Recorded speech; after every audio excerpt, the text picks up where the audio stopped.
Hello, welcome to this episode of Let's Talk Death. I'm Fran Solomon. And I'm Andy McNeil. And we're thrilled to be your host for these conversations. Let's Talk Death is brought to you by Heal Grief, a social support network creating community after someone has died. Everything we do is inspired by our core belief that no one should ever grieve alone. Our goal with this program is to have a friendly chat with some amazing people so we can help normalize and educate our Heal Grief community. Our guest today is Hope Edelman. Hope is the author of 8 nonfiction books, including the bestsellers Motherless Daughters and Motherless Mothers, and the memoir, The Possibility of. Her essays have appeared in many anthologies, including The Bitch in the House, Behind the Bedroom Door, and Goodbye to All That. Her work has received a New York Times Notable Book of the Year designation and a Pushcart Prize for creative nonfiction. Hope is the recipient of the 2020 Community Educator Award from the Association for Death Education and Counseling. She facilitates Motherless Daughters retreats and workshops all over the world. She lives and works in Los Angeles and Iowa City. Hope, we are delighted to have you as a guest on our show. Pleasure to be here. I love what you do here with this podcast. Thank you so much. So Hope, welcome. And before we dive into your new book, the AfterGrief, Finding Your Way Along the Long Arc of Loss, may we ask you to share your personal grief experience and how it led to your work? Sure. I was 15 years old when my mom was diagnosed with advanced breast cancer. And she died just after my 17th birthday. And this was in 1981, so there was very little grief support. I call it the dark ages of grief support because we didn't even have a hospice in our community yet.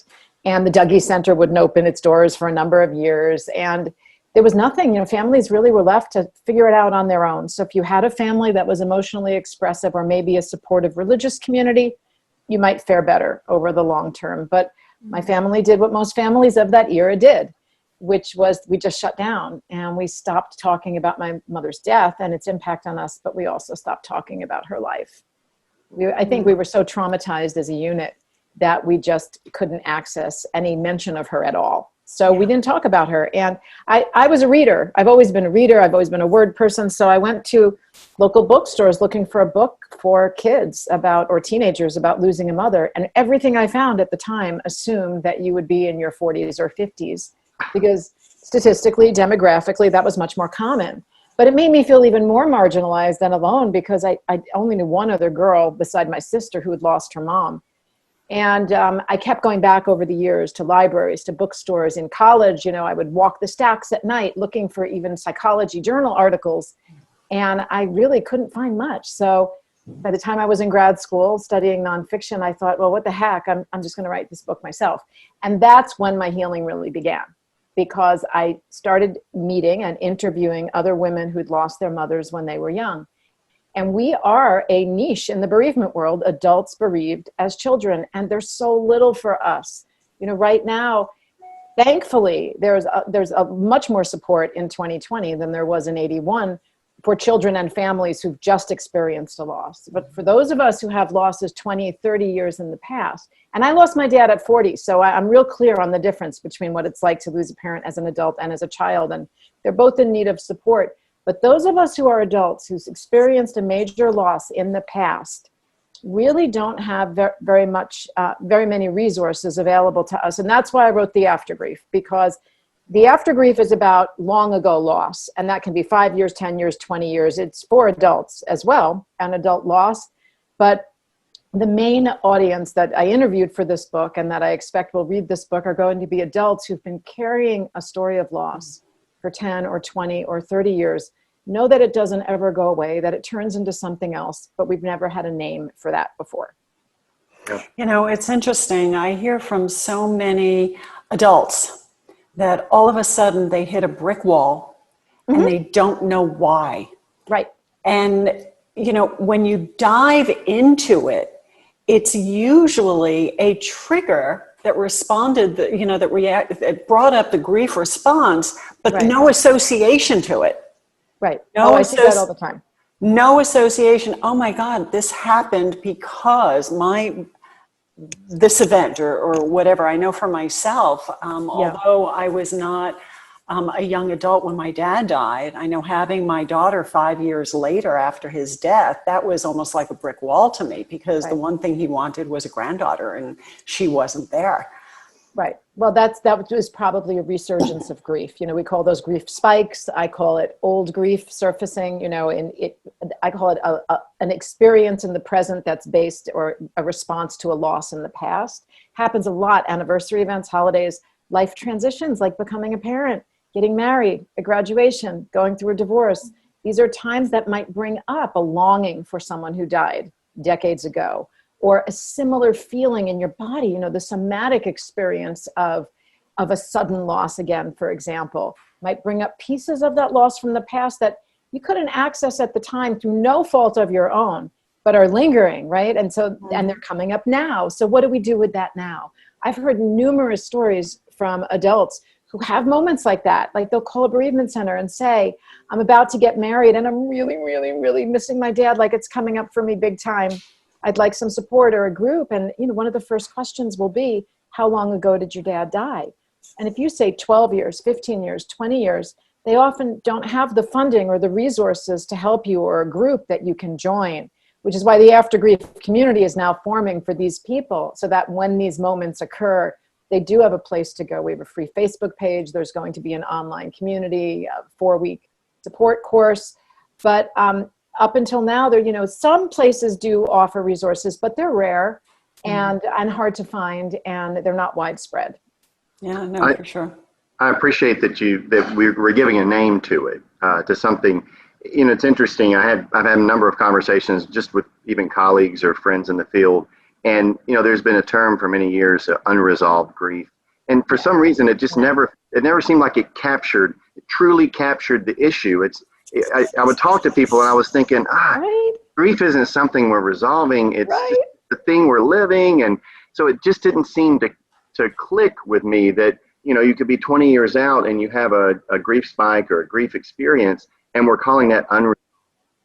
It's something that's happening in that moment, and it's somehow connected to that moment. It's also connected to back then, and maybe even connected to the person that you are as a result of all that, maybe in some way. So I do appreciate that we were naming it something, and it's not unresolved grief. Right. I am so glad to hear you say that. I am completely on the same page with you there, Andy. And that was a frustration of mine even writing this book, because unresolved sounds like incomplete, sounds like we didn't finish something, sounds like we didn't get it right, or got it wrong in the past. And that's the last thing somebody needs, is to think that they grieved wrong, because it is absolutely normal, I think, to still have these grief spikes 20 or 30 years later. We all do. We just need to normalize it. We need to validate it.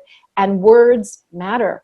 The vocabulary matters, because using the term unresolved was giving people feelings of failure and guilt and self-blame and self-judgment.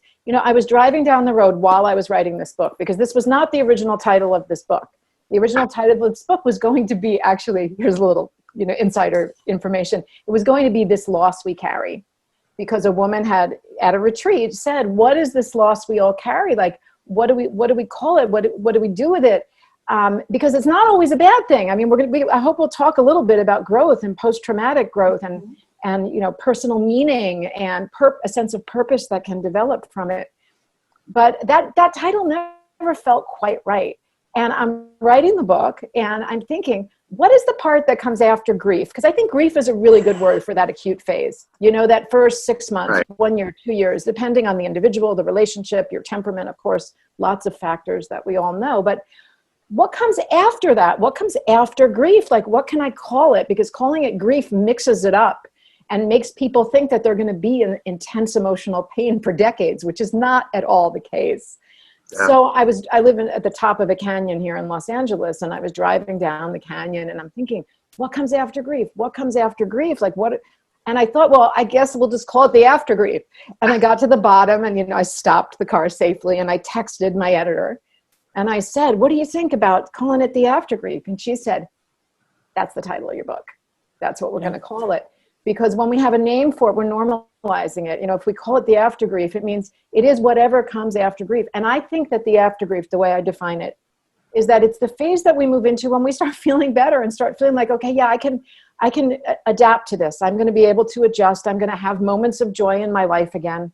Again, I'm not going to say it happens at 6 months or a year, because it's different for everybody. We know that.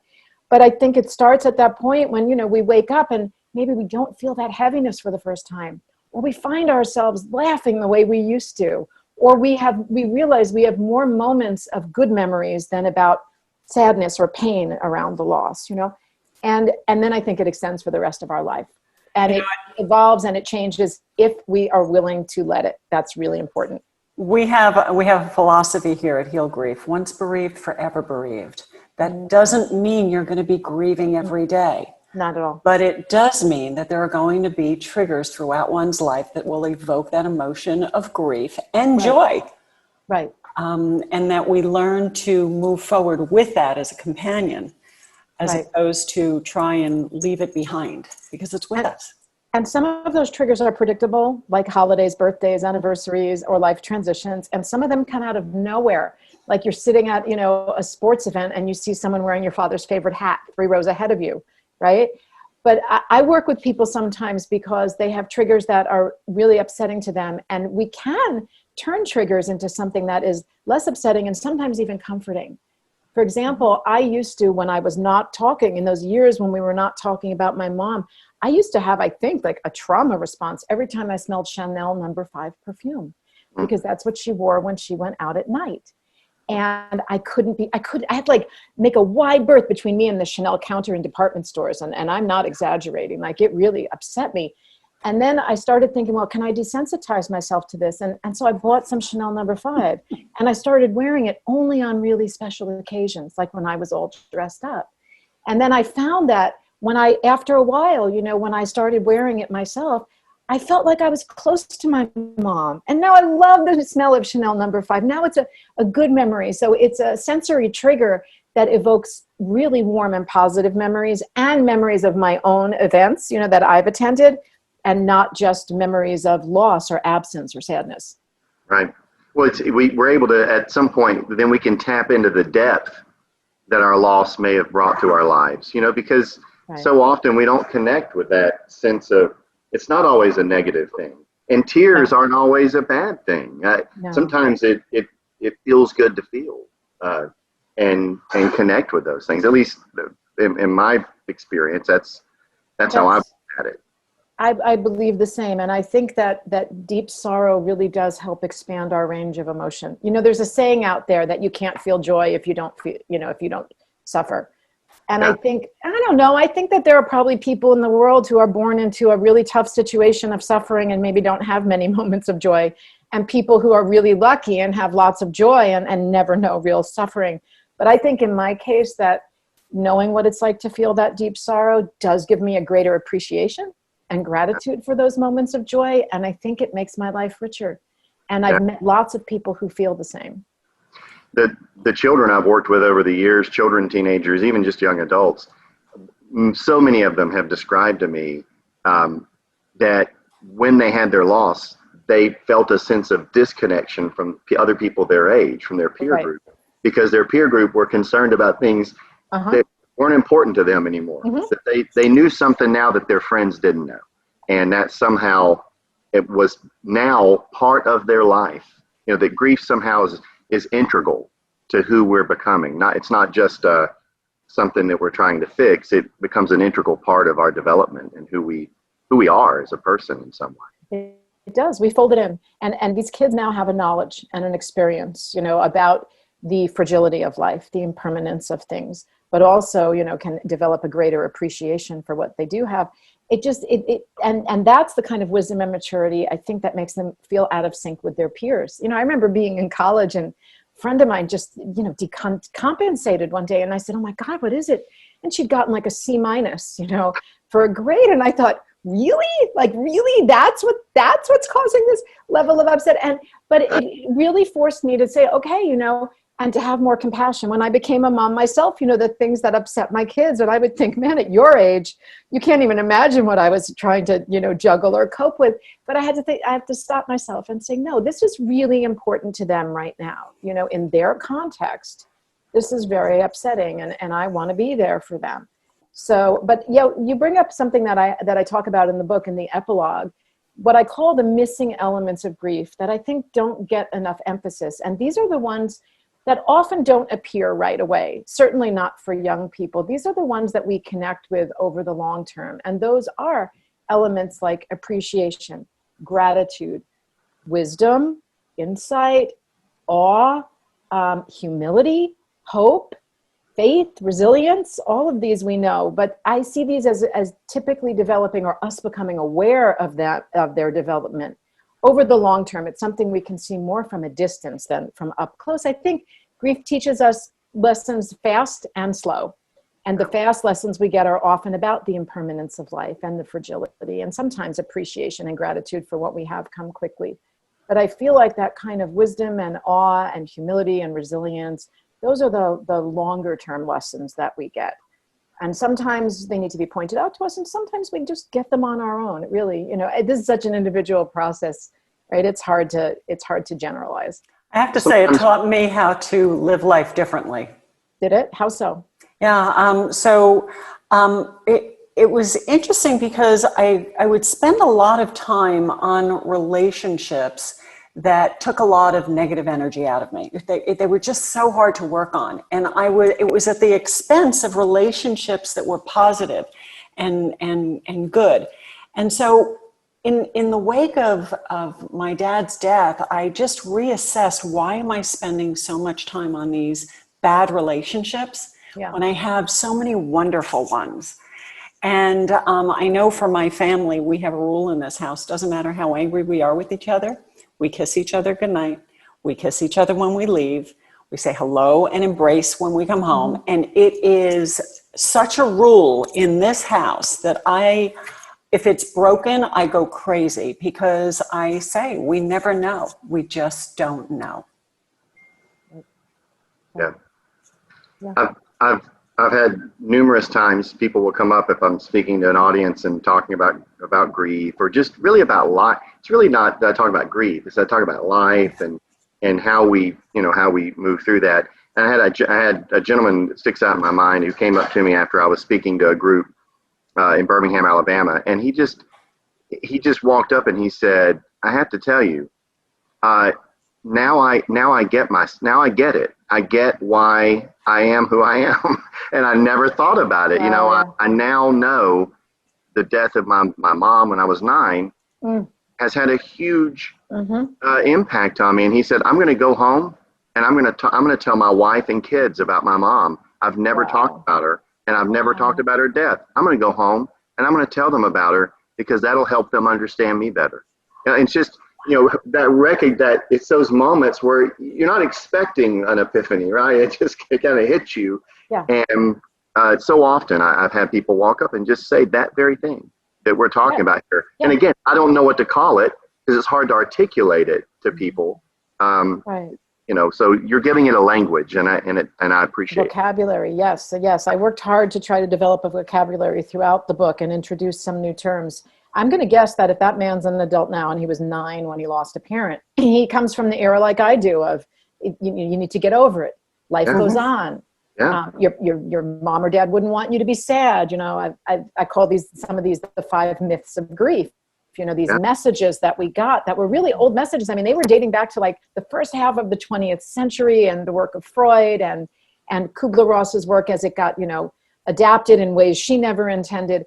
And I think, we can apply some 21st century thinking to some of those myths. But yes, I hear this too. I hear this a lot from motherless daughters, from women who've lost their mothers, but also among the men that I interviewed for this book, because this new book is not just for women who lost their moms. It's for anybody who lost a mother, father, sibling, best friend, partner at a young age. It's not as much about child loss, because that will tend to happen later in life. There's a little bit about spousal loss, but it's really looking at those losses that we would have experienced when we were children, teenagers, young adults, how we carry them forward with us. And a lot of times that grief has been congested because we didn't get to express it.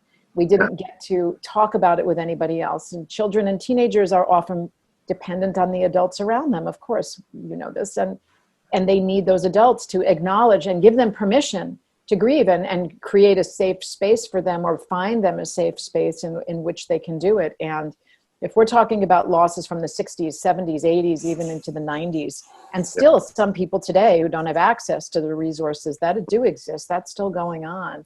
Not only do they not have access, they don't know they need it. Yeah. No, yeah. I see this Right among on. motherless daughters, because a lot of them then are left with dads, and the dads, because, we know that men grieve differently than women and have different ideas about grief and about about expressing emotion. And so they're often with dads who think that they can take care of it and just, move the family forward, and then, may not even go looking for resources for their kids. Yeah. Well, Hope, this has been a great conversation. We actually only have a few minutes left. No! Believe it or not, I know. There's so much to talk about. It always flies by. But what we would like to do, quite often people who are watching our episodes want to know how they can connect with our guests. And how would people, if they want to connect with you, connect with your work, your new book, how might they go about doing that? Well, there's two ways. They can go to hopeedelman.com and just hit the contact button. It's really easy to reach me that way. They can also go to the AfterGrief.com, where we are building an online community of resources and information. And they can access everything from free to paid.